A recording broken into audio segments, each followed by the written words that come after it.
नमस्कार दोस्तों, और आप सभी का स्वागत है आपके अपने चैनल जीएस बुक पर।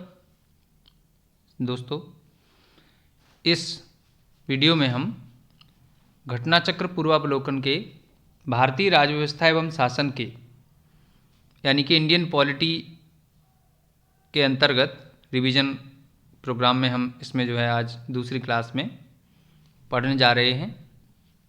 देखिए, संविधान के स्रोत, संविधान के भाग और संविधान के अनुच्छेद, इन टॉपिक्स पर हम इस वीडियो में कवर करेंगे। ठीक है, आइए। देखिए साथियों, हम यहाँ पढ़ने जा रहे हैं संविधान के स्रोत। ठीक है, देखिए संविधान के स्रोतों की अगर हम बात करें तो भारतीय संविधान में उद्देशिका का विचार कहाँ से लिया गया है? देखिए, यूनाइटेड स्टेट्स ऑफ अमेरिका से लिया गया है, और उद्देशिका की जो भाषा है वो हमने ऑस्ट्रेलिया के संविधान से ली है। ठीक है, आगे देखते हैं। यहाँ पर ये प्रश्न है, देखिए कह रहे हैं भारतीय राजनीतिक व्यवस्था में कौन सर्वोच्च है? ठीक है, देखिए सर्वोच्च न्यायालय, संविधान, संसद या धर्म। तो भारत की राजनीतिक व्यवस्था में सर्वोच्च कौन है? देखिए दोस्तों, यहाँ पर जो सर्वोच्च है वो है संविधान। ठीक है, हमारे देश में सिस्टम जो है वो संविधान से चलता है। ठीक है, लेकिन अगर हम बात करें ब्रिटेन की, ठीक है, देखिए दोस्तों ब्रिटेन में अगर देखें आप तो ब्रिटेन में जो सिस्टम है वो संसद के ऊपर है, यानी कि सब कुछ वहाँ पर संसद पर निर्भर करता है। ठीक है, यानी वहाँ जो सर्वोच्च है वो क्या है? संसद है। चलिए आगे देखते हैं अगला क्वेश्चन या आगे जो टॉपिक है। देखिए यहाँ पर हमसे, देखिए ये देखिए यहाँ लिखा है भारत में न्यायिक पुनरीक्षण यानी जुडिशियल रिव्यू, न्यायिक पुनरावलोकन बोलते हैं। ये जो कॉन्सेप्ट है ये हमने कहाँ से लिया था? देखिए ये हमने अमेरिका से या अमेरिका के संविधान से लिया था। ठीक है, तो न्यायिक पुनरीक्षण का मतलब यहाँ पर यह है कि अगर कोई डिसीजन गवर्नमेंट ने या फिर कोर्ट ने या कुछ भी किसी ने भी ऐसा जनहित में जारी किया है और उसके बाद अगर उसमें कोई कमी है या कुछ कोई जो है जनहित के मामले में प्रॉब्लम है तो उस पर न्यायिक पुनरीक्षण किया जाएगा, जुडिशियल रिव्यू किया जाएगा। तो वो है, और ये न्यायालय अपने आप भी कर सकता है या किसी की रिक्वेस्ट पे करेगा। ठीक है, चलिए आगे देखते हैं। देखा भारत की संघात्मक व्यवस्था, तो ये संघात्मक व्यवस्था या संघ जो भारत का है वो कहाँ से लिया है हमने? कनाडा के संविधान से। ठीक है, आगे चलते हैं। देखिए आगे हम देखते हैं यहाँ पे कि भारतीय संविधान में राज्यों का संघ, ये संकल्पना हमने कहाँ से ली है? देखिए दोस्तों, ये संकल्पना हमने ली है ब्रिटिश नॉर्थ अमेरिका एक्ट, जिसको हम कनाडा कहते हैं। ठीक है, यहाँ से लिए ब्रिटिश नॉर्थ अमेरिका एक्ट। ठीक है, चलिए आगे देखते हैं। अगला है, देखिए भारतीय संविधान का अधिकांश भाग अगर हम देखें, देखिए दोस्तों भारतीय संविधान का अधिकांश भाग हमने भारत शासन अधिनियम 1935 यहाँ से हमने लिया है। ठीक है, यानी भारत शासन अधिनियम 1935 को हम एक तरीके से संविधान ही कह सकते हैं। ठीक है, वही लगभग जो है चीज़ें थी हमारे संविधान में मूलतः जब संविधान बनाया गया था। ठीक है, आगे देखते हैं। अब हम देखिए दोस्तों, हमने विभिन्न देशों से कोई न कोई चीज़ें या कोई न कोई सिस्टम हमने लिया था। तो अब हम ब्रिटेन से क्या क्या हमने लिया है इसके बारे में बात करेंगे।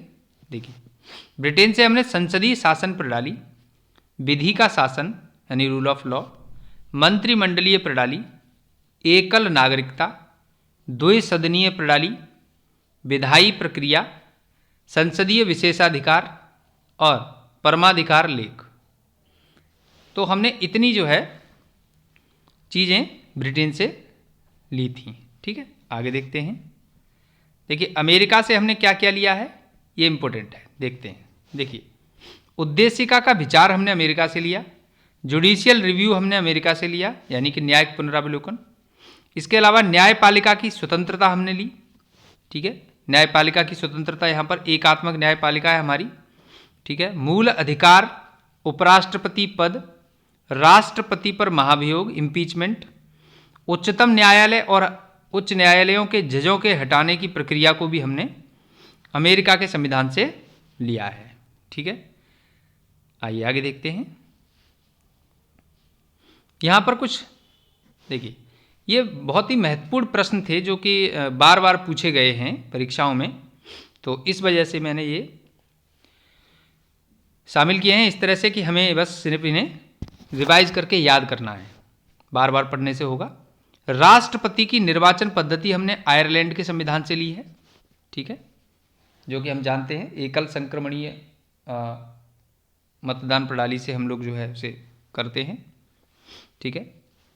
आगे देखिए, व्यापार, वाणिज्य और समागम की स्वतंत्रता हमने ऑस्ट्रेलिया के संविधान से लिया है। संविधान के संशोधन की व्यवस्था हमने दक्षिण अफ्रीका के संविधान से ली है।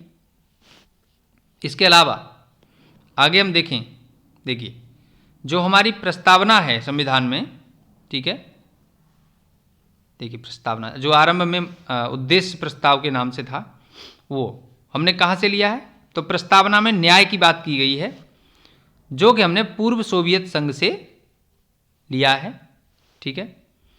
और जो प्रस्तावना में न्याय हैं वो 3 प्रकार के न्याय हमने देखे, यहाँ पर देखिए सामाजिक न्याय है, आर्थिक न्याय है और एक राजनीतिक न्याय है, ठीक है। चलिए आगे देखते हैं।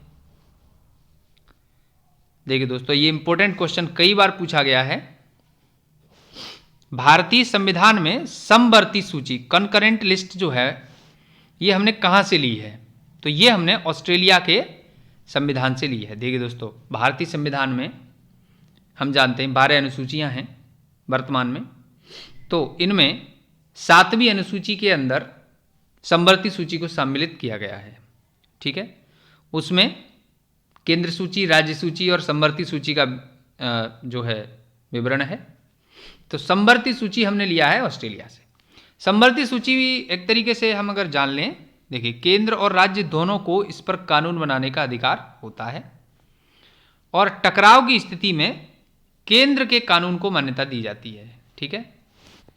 और ये 7वीं अनुसूची में शामिल है, ये तो हमें पता ही है, ये बार बार पूछा गया है प्रश्न, इसलिए इसे जो है हमने इसमें शामिल किया है। चलिए आगे देखते हैं।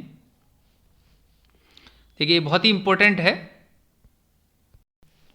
देखिए दोस्तों, राज्य के नीति निदेशक तत्वों की संकल्पना।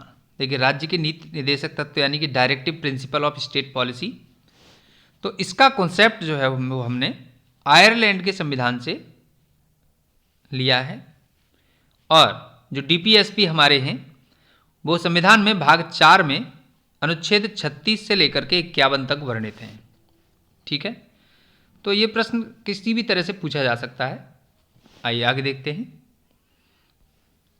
देखिए यहां पर कह रहे हैं राज्यसभा के गठन में प्रतिभा, अनुभव एवं सेवा को प्रतिनिधित्व देने यानी कि नॉमिनेट करने में भारतीय संविधान निर्माता किस बात से प्रभावित थे या कहाँ के संविधान से प्रभावित थे, तो इसमें जो अगर हम देखें तो आंसर है आयरलैंड के संविधान से ये बहुत अधिक प्रभावित हुए थे। और संविधान निर्माताओं ने सुनिश्चित किया कि राज्यसभा के गठन में प्रतिभा, अनुभव और सेवा को वो जरूर मौका देंगे, ठीक है। तो इसी आधार पर हम लोग जो है राज्यसभा में 12 सदस्यों का जो है मतलब भारत के राष्ट्रपति द्वारा नॉमिनेशन किया जाता है, ठीक है। आइए आगे चलते हैं। अगला प्रश्न है यहाँ पे, या हाँ प्रश्न ही है, सूची मिलान के संबंध में है। देखिए प्रश्न पूछा गया है कई बार, तो इसे देख लेते हैं। तो ये कह रहे हैं कि मूल अधिकार, शासन की संसदीय प्रणाली, आपात उपबंध और डीपीएसपी, तो ये हमने कहाँ कहाँ से कौन कौन से संविधान से लिए हैं, तो उसकी बात कर रहे हैं। देखिए मूल अधिकार हमने कहाँ से लिए थे। देख दोस्तों, मूल अधिकारों की संकल्पना हमने यूएसए के संविधान से ली है और शासन की संसदीय प्रणाली हमने ब्रिटेन से ली थी, यूनाइटेड किंगडम से, ठीक है। देखिए दोस्तों, डीपीएसपी यानी directive principle of state policy हमने कहाँ से लिए थे, आयरलैंड के संविधान से लिए हैं, इसके बाद आपातकालीन जो उपबंध है वो हमने जर्मनी के संविधान से लिए हैं। तो इस तरह से मैच करना है, ठीक है। आइए आगे देखते हैं अगला। यहां पर इस तरह का प्रश्न कई बार पूछा गया है, कौन सा एक युग्म सही सुमेलित नहीं है, ठीक है। तो सही सुमेलित नहीं है तो इसको देखेंगे। देखिए मौलिक अधिकार हमने यूएसए से लिए हैं, ये सही सुमेलित है, ठीक है। डीपीएसपी हमने आयरलैंड के संविधान से लिए हैं, ये भी सही है। देखिए रेजिडुअल पावर्स ऑस्ट्रेलिया, ये हमने, यानी रेजिडुअल पावर्स क्या होती हैं, अवशिष्ट शक्तियां, ठीक है। तो अवशिष्ट शक्तियां हमने ऑस्ट्रेलिया के संविधान से नहीं ली हैं, ठीक है। बाकी आपातकालीन शक्तियां हमने जर्मनी से ली हैं, ये सही है। तो ऑस्ट्रेलिया के संविधान से हमने ये नहीं ली है, बल्कि कहां से ली है, ये हमने कनाडा के संविधान से लिए हैं, ठीक है। रेजिडुअल पावर्स यानी कि अवशिष्ट शक्तियां हमने कनाडा के संविधान से ली हैं, ठीक है। आगे देखते हैं। देखिए कनाडा के संविधान से हमने क्या क्या लिया है, इस विषय में और एक बार चर्चा कर लेते हैं। देखिए सशक्त केंद्र प्रणाली, ठीक है, केंद्र द्वारा राज्यपालों की नियुक्ति, सुप्रीम कोर्ट का परामर्शी न्याय निर्णयन, संघीय व्यवस्था और केंद्र राज्यों में जो संबंध हैं वो सब हमने कनाडा के संविधान से प्रेरणा लेकर के अपने संविधान में शामिल किए हैं, ठीक है। चलिए आगे देखते हैं। अगला है, अगर हम बात करें यहाँ पे, देखिए मैचिंग के बहुत सवाल पूछे गए हैं, बार बार पूछे गए हैं लगभग हर एग्जाम में। तो इस तरह से पूछे गए, देखिए जैसे विधि का शासन कहाँ से लिया गया, तो हमने इंग्लैंड से या फिर हम यूँ कहें कि ब्रिटेन से लिया है। विधि द्वारा स्थापित प्रक्रिया, ये देखिए दोनों एक जैसे लगते हैं, विधि का शासन और विधि द्वारा स्थापित प्रक्रिया दोनों में अंतर है, लेकिन तो कंफ्यूज करने के लिए ये इस तरह से देता है। तो ये जापान से लिया है हमने, ठीक है। मौलिक कर्तव्यों की अगर हम बात करें, देखिए तो मौलिक कर्तव्य हमने कहाँ से लिए थे, फंडामेंटल ड्यूटीज, देखिए रूस से लिए हैं, पूर्व सोवियत संघ से। देखिए अब यहाँ पर इंपॉर्टेंट ये है, पूछने का मामला इसलिए है कि मौलिक कर्तव्य और मौलिक जो अधिकार हैं, ये इनमें कन्फ्यूजन थोड़ा सा पैदा कर सकता है एग्जाम में। तो मौलिक कर्तव्य हमें अच्छी तरह ध्यान रखने होंगे। रूस यानी पूर्व सोवियत संघ से लिए थे हमने, ये हमने आर्टिकल 51 में ऐड किए हैं। 51 में अलग से हमने जोड़ा 51A, ठीक है, 51A जोड़ा हमने, और उसमें हिंदी में 51 क या 51 क कहेंगे हम। देखिए 1976 में 42वें संविधान संशोधन से हमने इसे अपने संविधान में शामिल किया, ठीक है, मौलिक कर्तव्यों को। चलिए आगे देखते हैं।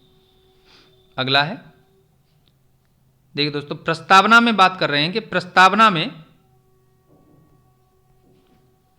स्वतंत्रता, समता, बंधुता का आदर्श, ठीक है, तथा गणराज्य की अवधारणा हमने कहाँ से ली है, ये हमने फ्रांस के संविधान से प्रेरणा लेकर शामिल किया है। इसके अलावा संसद के दोनों सदनों की संयुक्त बैठक हमने कहाँ से ली है, देखिए जॉइंट सिटिंग की अगर हम बात करें तो ये हमने ऑस्ट्रेलिया के संविधान से ली है, ठीक है। देखिए संसद के दोनों सदनों की संयुक्त बैठक का मसला तब बनता है जब दोनों सदन एक दूसरे के साथ सहमत ना हो, और तब जाकर के राष्ट्रपति द्वारा संसद के दोनों सदनों की संयुक्त बैठक बुलाई जाती है, और इस संयुक्त बैठक की अध्यक्षता लोकसभा अध्यक्ष द्वारा की जाती है, ठीक है। तो ये इंपॉर्टेंट हो जाता है। आगे देखिए अगला है, देखिए यहां पर अगर हम बात करें, विश्व का सबसे बड़ा लिखित संविधान भारत का है, ठीक है, और सबसे छोटा संविधान, लिखित छोटा संविधान जो है वो अमेरिका का है। इसमें केवल 7 अनुच्छेद हैं, ठीक है। अब देखिए, अब यहां बात करेंगे हम संविधान के प्रमुख भागों की, ठीक है। देखिए संविधान के भागों की अगर हम बात करें तो जब संविधान बनाया गया था दोस्तों, तो संविधान में कुल 22 भाग थे, और वर्तमान में भी 22 भाग ही हैं, लेकिन गणना की दृष्टि से ये 25 हैं, ठीक है, 25। अब एक एक करके हम इन्हें देख लेते हैं। देखिए दोस्तों यहाँ कहा गया है, अगर हम देखें तो पहला भाग जो है वो संघ और उसका राज्य क्षेत्र, ठीक है, इससे संबंधित है। दूसरा भाग नागरिकता से संबंधित है। तीसरा भाग मौलिक अधिकारों से संबंधित है। चौथा भाग डीपीएसपी यानी directive principle of state policy यानी राज्य के नीति निर्देशक तत्वों द्वारा से संबंधित है। पांचवा भाग जो है वो संघ है और छठा भाग राज्य है, ठीक है।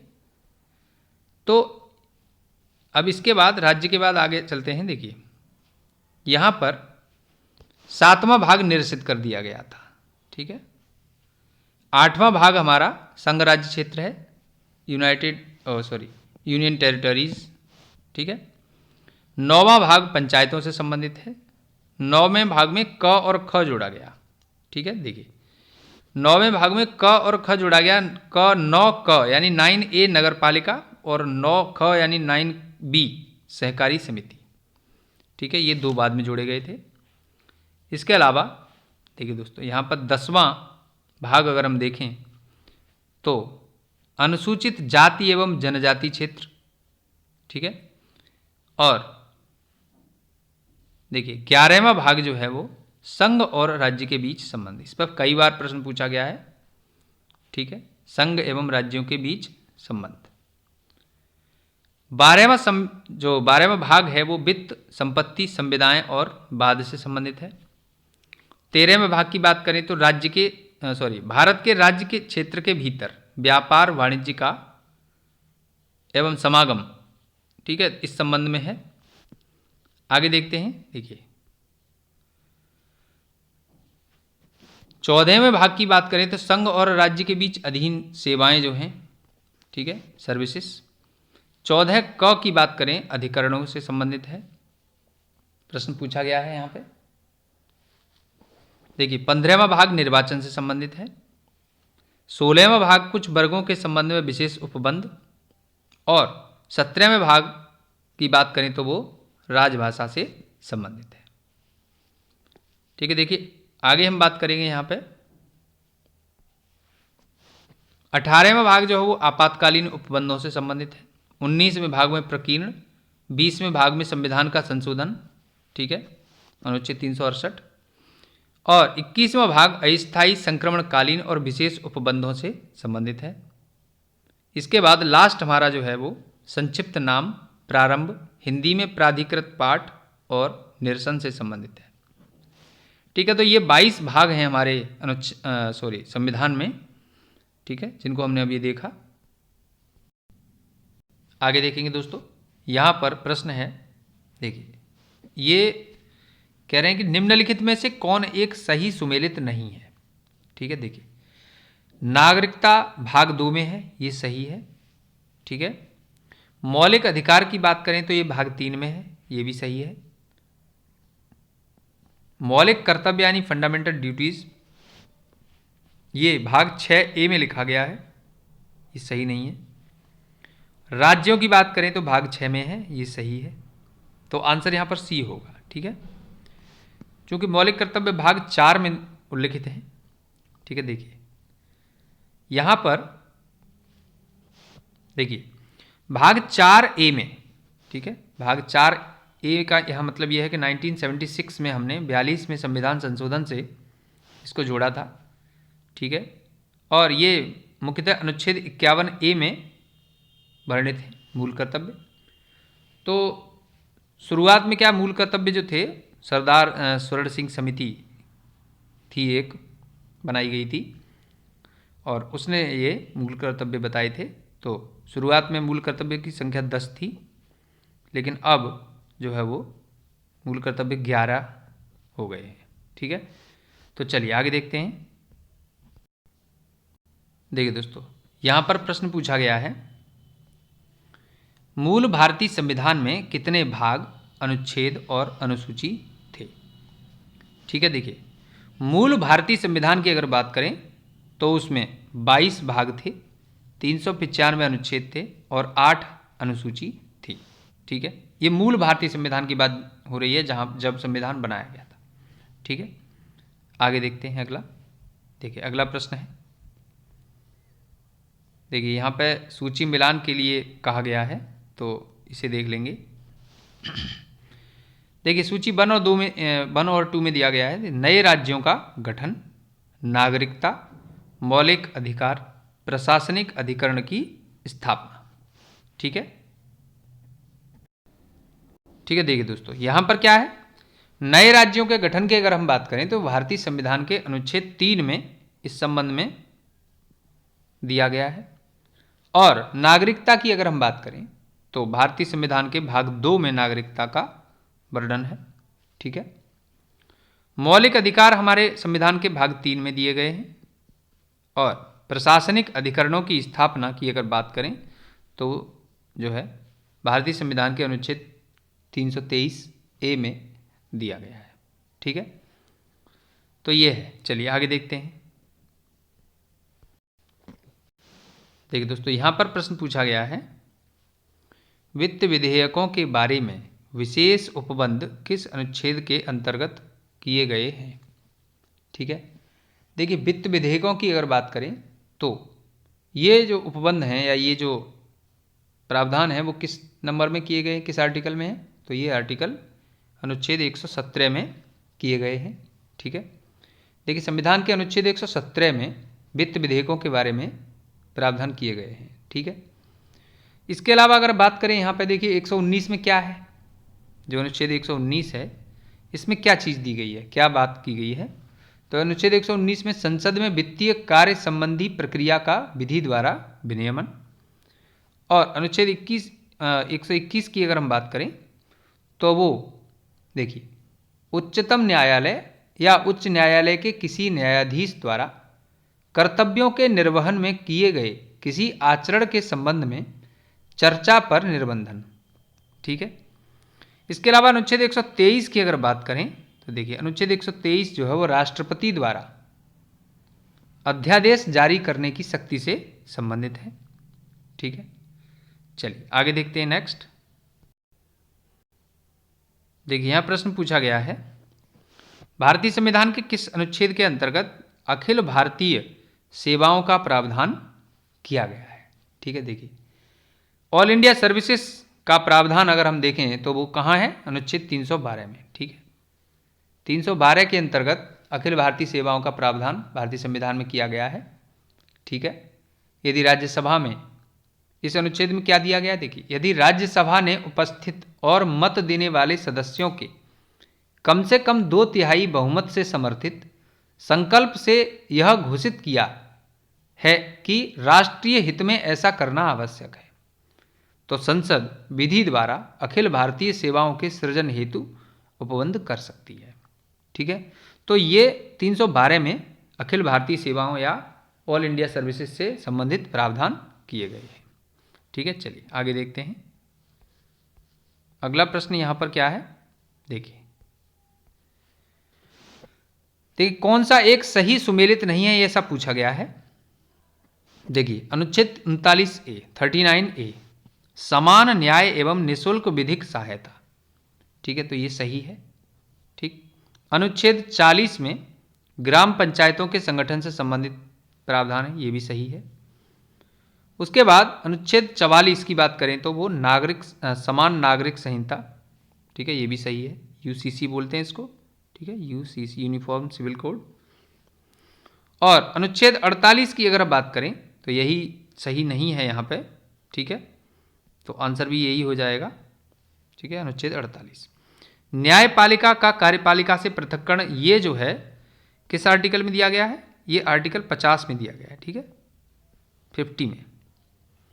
और अगर हम अनुच्छेद 48 की बात करें तो ये जो है कृषि एवं पशुपालन के संगठन से संबंधित है। ठीक है, चलिए आगे देखेंगे अगला। देखिए यहां पर सूची मिलान के लिए फिर से प्रश्न पूछा गया है। देखिए अनुच्छेद 124, अनुच्छेद 5, अनुच्छेद 352 और अनुच्छेद 245। ठीक है, देखिए तो अगर हम बात करें अनुच्छेद 5 की तो वो नागरिकता से संबंधित है। ठीक है, 2 से 5 तक जो अनुच्छेद 2 से लेकर के 5 तक। ठीक है, आर्टिकल 2, 3, 4, 5 जो है वो नागरिकता से संबंधित हैं। और अनुच्छेद 352 की अगर हम बात करें यहाँ पे तो अनुच्छेद 352 आकस्मिक प्रावधानों से संबंधित है, ये बिल्कुल सही है। अनुच्छेद 245 की अगर बात करें तो देखिए विधायी शक्तियों का वितरण, ये सही है। और अनुच्छेद 124 जो है वो संघीय न्यायपालिका से संबंधित है। ठीक है, तो ये सभी जो मैचिंग है वो 1 2 3 4 हो जाएगी। ठीक है, चलिए आगे देखते हैं। अगला प्रश्न है हमारा यहाँ पे, देखिए सूची फिर से मिलान के लिए आया है यहाँ पे। विधानतः नए राज्य को शामिल करना, तो नए राज्य को शामिल करना जो है वो अनुच्छेद 2 से संबंधित है। ठीक है, तो ये एक का 2 से मिल जाएगा। समता के अधिकार की अगर हम बात करें तो वो अनुच्छेद 14 में है, 14 में। ठीक है, गिरफ्तारी और निरोध से संरक्षण, ठीक है, तो ये अनुच्छेद 22 में है, मूल अधिकार से संबंधित है। और राष्ट्रपति का विधेयक को अनुमति देने का अधिकार या अनुमति नहीं देने का अधिकार, ये दोनों ही जो है वो बातें वो आपके अनुच्छेद 111 में दी गई हैं। ठीक है, चलिए आगे है।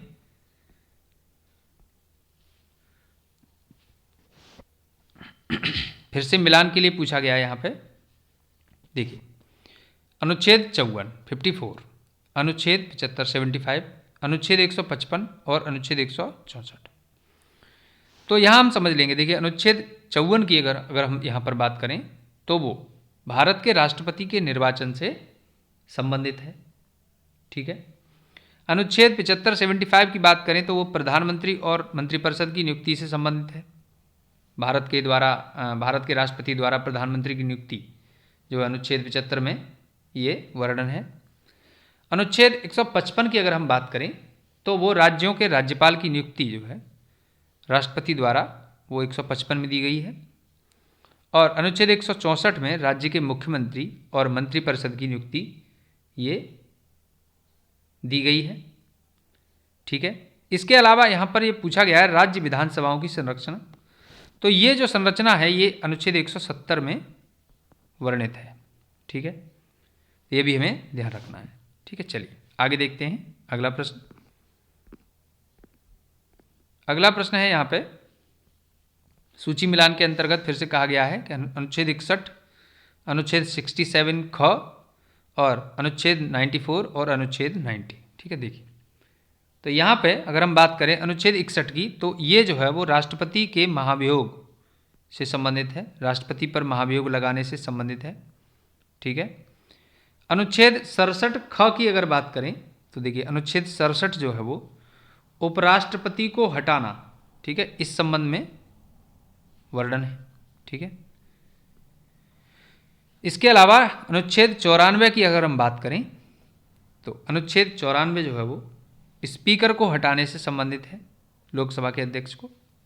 और अनुच्छेद 90 की अगर हम बात करें तो वो राज्यसभा के उपसभापति को हटाने से संबंधित है। ठीक है, तो इस तरह से है। ठीक है, ए का 2 हो जाएगा, बी का 3 हो जाएगा और सी का 4 और डी का 1 हो जाएगा। ये आंसर हो गया। चलिए आगे देखते हैं। अगला प्रश्न है यहाँ पे, देखिए सूची मिलाने से संबंधित बहुत अधिक प्रश्न पूछे गए हैं परीक्षाओं में।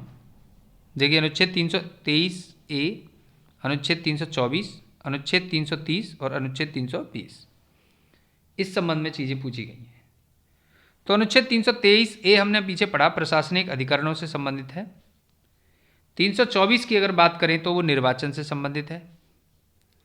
330 की अगर हम बात करें, देखिए 330 क्या है, लोकसभा के लिए अनुसूचित जाति व अनुसूचित जनजाति सदस्यों का आरक्षण। ठीक है, और 320 की अगर बात करें तो लोक सेवा आयोगों के कार्यों से संबंधित अनुच्छेद है। ठीक है, चलिए आगे देखते हैं। अगला फिर से प्रश्न जो है पूछा गया है, सूची मिलान से संबंधित है, तो हम इसे देख लेंगे। भारत का नियंत्रक एवं महालेखा परीक्षक, देखिए दोस्तों भारत का नियंत्रक एवं महालेखा परीक्षक जो है वो कैग CAG बोलते हैं, ये अनुच्छेद 148 में वर्णित है। ठीक है, वित्त आयोग जो है वो अनुच्छेद 280 में दिया गया है। ठीक है, प्रशासनिक अधिकरणों की बात करें तो अभी अभी हमने देखा 323A में है, और संघ लोक सेवा आयोग जो है वो यूपीएससी 315 में दिया गया है। ठीक है, चलिए आगे देखते हैं। अगला प्रश्न है यहाँ पे, देखिए दोस्तों, पूछा गया है कौन सा सुमेल सही है, सही है पूछा गया है। देखिए अनुच्छेद 17 की अगर बात करें तो ये अस्पृश्यता यानी अनटचेबिलिटी से संबंधित है, तो ये पहला गलत हो जाएगा। अनुच्छेद 78 में संसद के गठन से संबंधित है, ऐसा बोला गया है। ठीक है, तो यहां पर देखिए दोस्तों, अनुच्छेद 78 जो है वो संसद के गठन से संबंधित नहीं है, बल्कि राष्ट्रपति को जानकारी देने के संबंध में प्रधानमंत्री के कर्तव्यों से संबंधित है। 78। ठीक है, अनुच्छेद 192 की अगर हम बात करें तो संसद सदस्यों के वेतन एवं भत्ते, ये चीज सही नहीं है। ठीक है, अनुच्छेद 192 के अंतर्गत राज्य विधानमंडल के सदस्यों की निरर्हताओं से संबंधित प्रश्नों पर विनिश्चय, ये मसला है, तो तीसरा भी गलत हो गया। ठीक है, सी। इसके बाद डी आता है अनुच्छेद 352। देखिए अनुच्छेद 352 जो है वो आपात स्थिति की घोषणा से संबंधित ही है, तो ये सही हो जाएगा। तो इस प्रश्न के लिए इसका उत्तर क्या हो जाएगा, डी हो जाएगा। ठीक है, चलिए आगे देखते हैं अगला प्रश्न क्या है। अगला प्रश्न है यहाँ पे, भारतीय संविधान के किस अनुच्छेद में केंद्र शासित प्रदेशों के लिए उच्च न्यायालय का प्रावधान किया गया है। ठीक है, देखिए उच्च न्यायालय के प्रावधान की अगर बात करें तो केंद्र शासित प्रदेशों के लिए उच्च न्यायालय जो है वो अनुच्छेद 241 में प्रावधान किया गया है। ठीक है, चलिए आगे यहाँ पर बात कर लेते हैं अनुच्छेद 240 की। तो अनुच्छेद 240 में जो है वो कुछ संघ राज्य क्षेत्रों के लिए विनियम बनाने की राष्ट्रपति की शक्ति से संबंधित है। अनुच्छेद 242, देखिए 41 तो हमने पढ़ लिया, 241 केंद्र शासित प्रदेशों के लिए हाई कोर्ट। ठीक है, अनुच्छेद 242 में क्या होगा, देखिए संघ राज्य क्षेत्रों के लिए उच्च न्यायालय, तो ये 241 में है। 242 में क्या होगा, 242 को निरसित कर दिया गया था। ठीक है, निरसित, 242 को निरसित कर दिया गया था, और बचा हमारा अनुच्छेद 239। देखिए तो अनुच्छेद 239 में जो है वो कहा गया है संघ राज्य क्षेत्रों का प्रशासन। ठीक है, तो इस तरह से हमारा ये हो गया। तो दोस्तों हमने इस वीडियो में संविधान के स्रोत, संविधान के भाग और संविधान के भागों के संबंध में कुछ प्रश्न किए। ठीक है, तो यदि आपको यह वीडियो अच्छा लगा है तो प्लीज़ इसे लाइक करें, शेयर करें और इस पर कमेंट करें, और अगले वीडियो में हम इससे आगे और अधिक से अधिक कवर करने की कोशिश करेंगे। तब तक के लिए नमस्कार।